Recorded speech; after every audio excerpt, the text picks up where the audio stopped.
Retirement Tips Radio is brought to you by Business RadioX, the voice of business in your community. Currently serving over 25 markets, the Business RadioX network is growing fast. We're teaming up with retired execs and established entrepreneurs to support and celebrate local business leaders. If you'd like to make additional income while making a difference, discover more at brxteam.com. Now, here's your host. Lee Cantor here, another episode of Retirement Tips Radio, and this is going to be a good one. Today we're joined with Kevin McCarthy with OnPurpose Partners. Welcome, Kevin. Thank you, Lee. It's great to be with you on Retirement Tips Radio. I love that title. Nice alliteration to it. That's what matters. Now, Kevin, can you tell us a little bit about OnPurpose? How are you serving folks? Well, the way we're helping people is we're helping them find their purpose in life. And this is something I've been doing for 30 years. And, it's really interesting because we're here on Retirement Tips Radio is that a lot of people, when they retire, they feel like their life is over or because they've confused who they are with what they do. And in fact, retirement opens up a whole new opportunity, a chapter in life where you can give your purpose new expression. So that's kind of in that regard, that's what I'm doing is helping people to be on purpose in different stages of their life.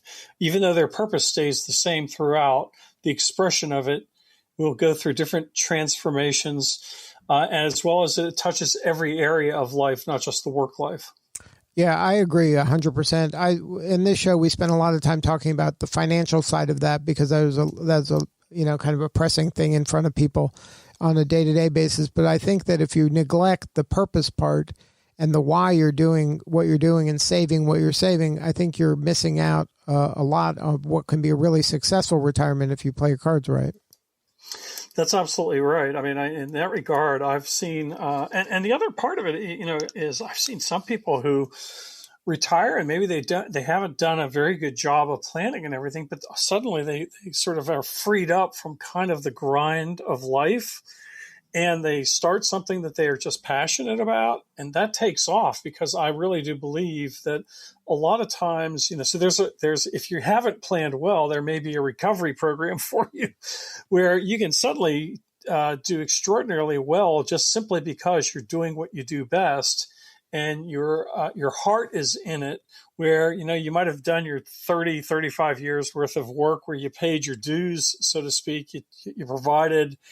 But in the end, maybe a couple things happened that threw your finances out of whack. And so, even your sponsor, the CRX that they're talking about is, there's ways to start a business. There's ways to step into retirement.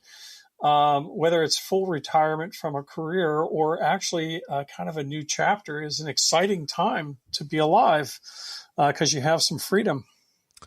Right, because there's a lot of people, I'm sure, they think that the retirement is the end, like that was the finish line. And now day one of retirement comes and they're like, now what do I do?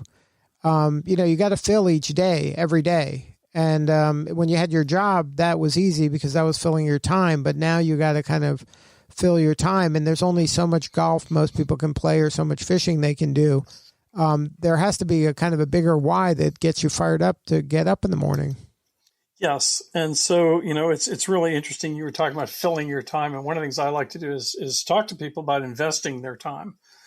And one of the ways that I found, again, I have this online tool that's called OnPurpose Me, where people can go in and find their purpose in life in 2 words. And what I basically say to a lot of people is if you've been filling your time or wasting your time or spending your time, now once you know your purpose in life and you have it narrowed down to these 2 words, you can now invest the rest of your life giving expression to your purpose in all areas of your life. So it's almost like you're learning a new version of you as you move into this stage of life where you may have an opportunity to have a little bit more freedom than you did previously in your career. Can you share a story or two about some folks that you help counsel through this program, and then maybe the drastic change in their lives that happened after they kind of had this learning? Yeah, I'll tell you, actually, this guy has died. It's been a few years ago, but about 25 years ago, I had a guy named Hal Williamson who came to a workshop of mine. Hal was a very successful lawyer, patent and intellectual property attorney, lawyer with a large company out of Chicago. And Hal came to a workshop with his wife. And being a good lawyer, he shows up and he says, Kevin, I've got my purpose written out and I've got a brief. And I said, well, show it to me. And he hands me these 2 pieces of paper and I start looking at it. I say, Hal, I'm not going to read this. It's too long. And he goes, what do you mean? I said, well, come back with one piece of paper. And he comes back about 20 minutes later and he shows it to me. I said, I'm still not going to read it. It's still too long. It's 3 paragraphs. I said, make it 1 paragraph. And he comes back about 20 minutes later. And he's got one, and he keeps saying to me, I can't do it. Finally, he gets down to 1 paragraph. And I said, okay, now 1 sentence. Tell me what 1 sentence is. And he described it. And I said, Hal, your purpose in life is liberating greatness. And his jaw dropped and he said, oh my gosh, that's my life. It's been liberating greatness. But in his life, there were times where when he was young, he was labeled developmentally disabled, or back in those days, they would call it retarded. And so he was put in slow class. He went through really tough times. He went through alcoholism. And it was not until he really had a combination of sobriety and, frankly, the faith that comes from Alcoholics Anonymous. And he realized his greatness. And so he then went on from leaving the profession of law and decided that he was going to dedicate his retirement years to helping people understand their purpose in their brains and how their heart and their head could work together. And in fact, I still think his website might still be up, which is liberatinggreatness.com. And he wrote a book about how to understand your mind. And he and his wife, unfortunately, died tragically in an accident. And then he remarried. And he's just a wonderful human being who just to the day he died was liberating greatness. So, I mean, that's the kind of tales that we have of people that are really taking a 2-word purpose statement and living it out. Now, most people, when I talk about a 2-word purpose statement like liberating greatness, they're thinking their purpose is something they do, such as, maybe being a school teacher, or in his case, an attorney or a trainer. But that's just the platform through which you're really bringing it forth. If you think of your purpose as the energy source, and you have different conduits, wiring, and then the expression of it could be like a lamp or a computer. The energy that flows through is comparable to that. So that could be as a wife or a husband is an expression, or in your job, that could be an expression, or in your hobby as an expression. Like, I'm a tennis player. So this morning I was playing tennis, and whenever I play tennis, I'm trying to be on purpose. I'm trying to exercise and give expression and lift up the other player that I'm playing against. When they hit a great shot, I'm the first to say, awesome shot. That was wonderful, because they were on purpose with that shot. Even as simple and mundane as just playing tennis is the sort of thing that I like to look at in terms of being on purpose. So now, how do you kind of coach your clients up in terms of taking their 2-word purpose and then make it actionable? Yeah, it's really a pretty simple plan. Actually, what we do is we first articulate their purpose, and then we help them articulate a vision where they want to go for particularly an area of life. It could be their health. It could be their vocationally. A lot of people we work with are business owners, so what they want to do with their business. Then we articulate the missions that are involved with that, and then the values. And so we have purpose, vision, mission, values. And from that, once we have this sort of what I call deep strategy in place, whether it's for life or a business, then we put together a plan for how to give that expression. Then we surround them with the right people that they need to have around them, because sometimes you just have to find the right tribe, so to speak. And then from that, we help them build the processes that they might need to make that happen. So if somebody wanted to start a new business, they might need processes like marketing processes, bookkeeping, basic things that might be needed, as well as the operational aspects, how to bring it about. And then we look at performance. So it's, and then who's the customer you're serving and who's their customer. I call that the customer chain. So we really look at purpose, vision, mission, values, a plan, people, process, performance, and all of that is designed to serve a customer. And it sounds like a lot of work, but because we're very fast at this and we've done it for so long, it can be done in an hour almost, or a couple hours. It won't be perfect, but it gives somebody a framework to say, okay, this is it. This is meaningful to me. I want to do this. And now I have a working plan that I can go forward to, as opposed to I find a lot of people, because they're not used to being strategic, they're more operational, that once they have a plan in place like that, and we do it on a one-page document with backup, I mean, there's certainly lots of notes that they take and everything, that now they're able to move forward and have a real sense of what's going on and where they want to go, how they want to get there, and what's important along the way. And it accelerates what they're anticipating and what they wanted. Because one of the things, particularly with folks in retirement, is one of the things you are battling is time. And so time can work against you because you feel like that window's closing. So I look at it and say, rather than looking at the window closing, why not make the best of the time? That's why I talk about investing your time instead of just trial and erroring your way through this retirement process. Now you can actually be much more strategic.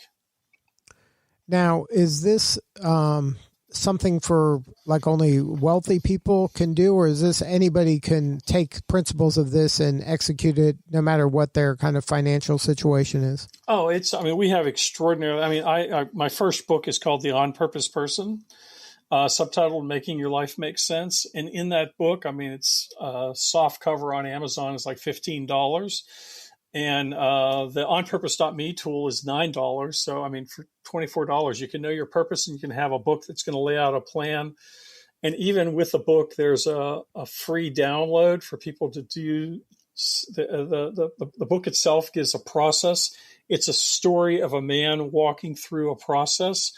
And there's even a free document at discoveryguide.net. It's discoveryguide.net, where people can go and download this document that walks them through some of the steps that are there. So part of what I've always tried to do, because I've been at this since the late 1980s, I've always tried to create very affordable resources for people that want to do this on their own.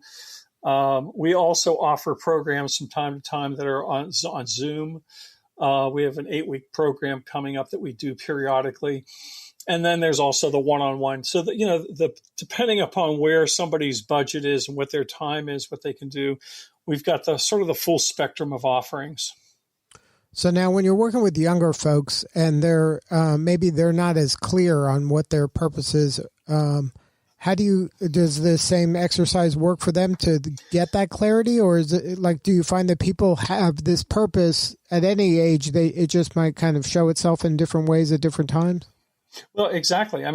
First of all, I will get somebody to clarity. This little OnPurpose.me tool that we have online, it will get somebody to a 2-word purpose statement in about 3 minutes. So I look at it and say, don't worry about getting it perfected. But I will tell you the statistics as we measure people who go through the process is 82% of the people rate their 2-word purpose statement an 8 out of 10 or higher. And actually 52% rate it a 10 out of 10.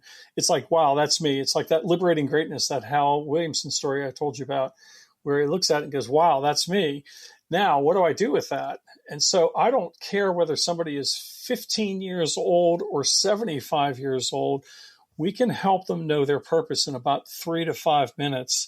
And now it's called, what are you going to do with it? And frankly, for a lot of people, that's a scary proposition, because now with a 2-word purpose statement, you're either on your purpose or off your purpose. And you have an internal gyroscope that's going to move, and it's going to keep you sort of on track or off track.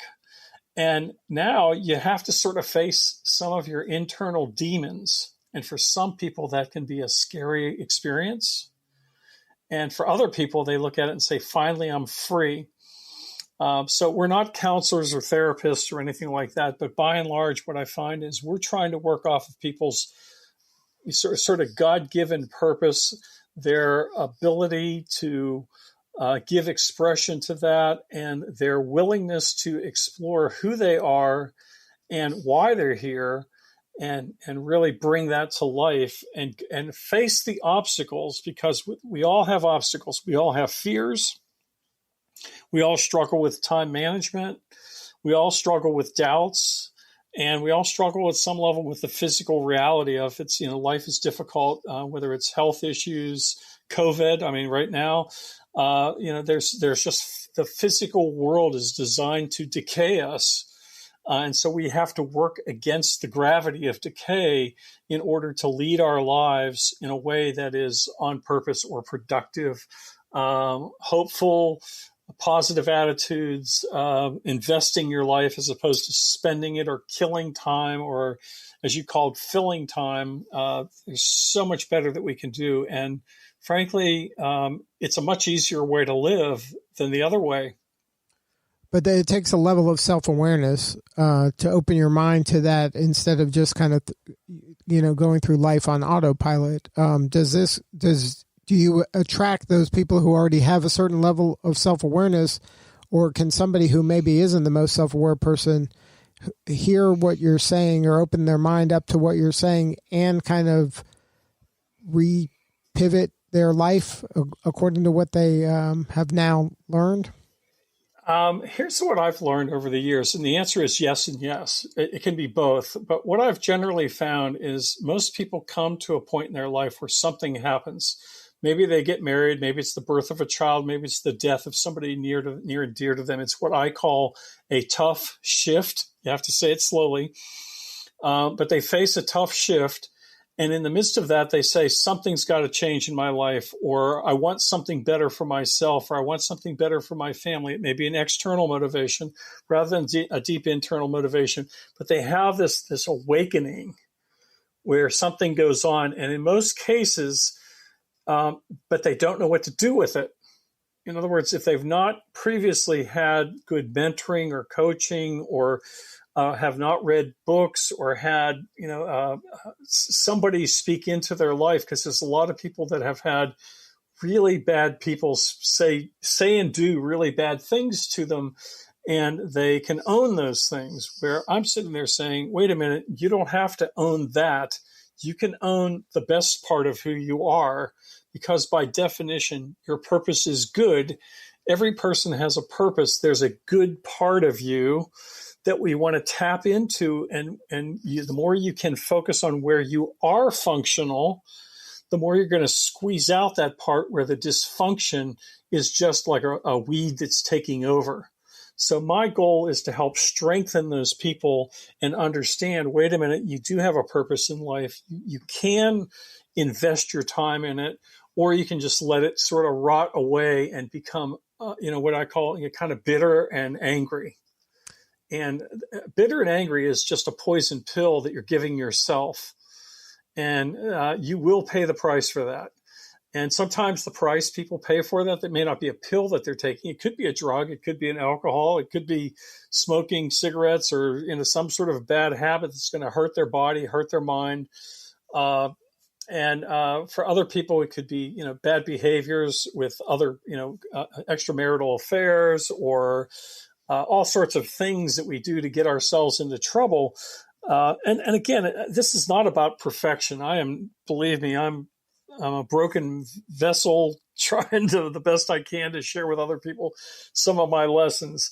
So this is not about perfection, but it's just sort of sitting there saying, wait a minute, I do have the power of choice to be on my purpose or to be off my purpose. If you keep it that simple, then you're in a place where it's like, okay, I can do this. Is it on purpose or is it off purpose? And I call a light switch as the symbol of the on-purpose person. And that's in the book by the same title, which is, the light switch says when you touch a light switch, or you start the ignition on a car, or you turn on the TV, am I on purpose or am I off purpose? It's a way to remind yourself. And again, I'm not trying to say to people, fill up your calendar with all this type A alpha behavior. No, there's time for relaxation. There's time for recreation. There's time for relationship building. There's time for health and wellness. There's also time for work. So you have to look at these different times that you have and understand how you're investing them wisely. So now, are there clues that your life is giving you that you're on purpose or not on purpose? Yes. One of the ways to look at this is going to sound terrible, but look at your waistline. If your waistline, assuming you don't have a clinical issue, if your waistline is far beyond what should be, chances are there's an area of your life where you are off purpose. And considering that 2/3 of the people in the United States are obese or overweight, there's a lot of people that are struggling with that. So I don't say that casually or to be hurtful, but I say it and say, what's eating you? And if you understand what's eating you, then chances are you're going to figure out how to overcome some of that.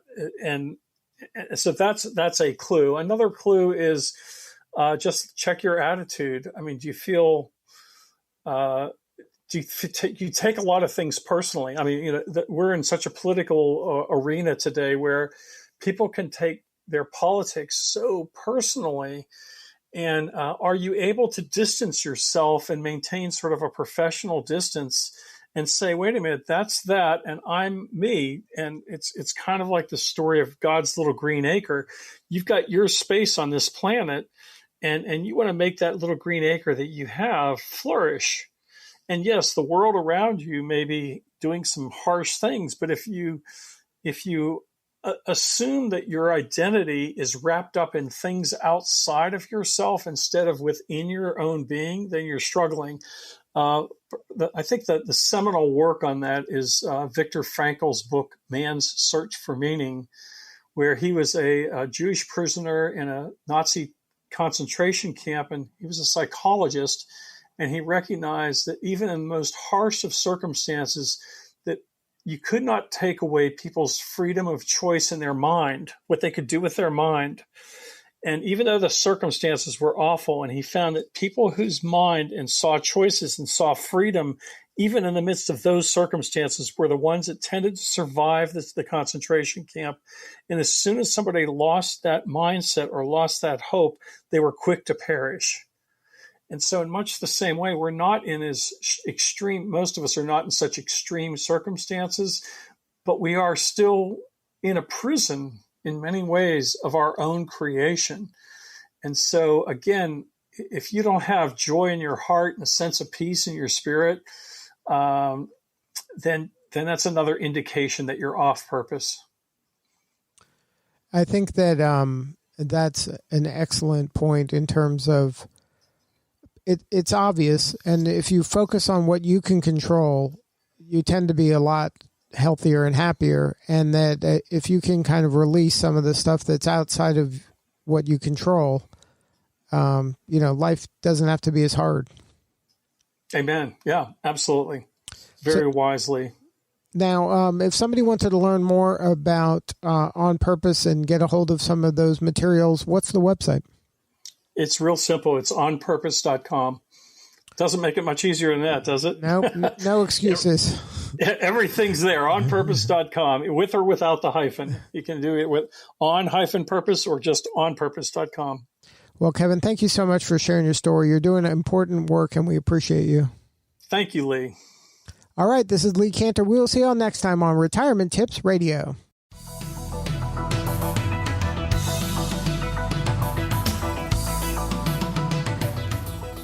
Retirement Tips Radio is brought to you by Business RadioX, the voice of business in your community.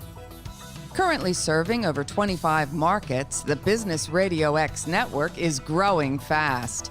We're teaming up with retired execs and established entrepreneurs to support and celebrate local business leaders. If you'd like to make additional income while making a difference, discover more at brxteam.com.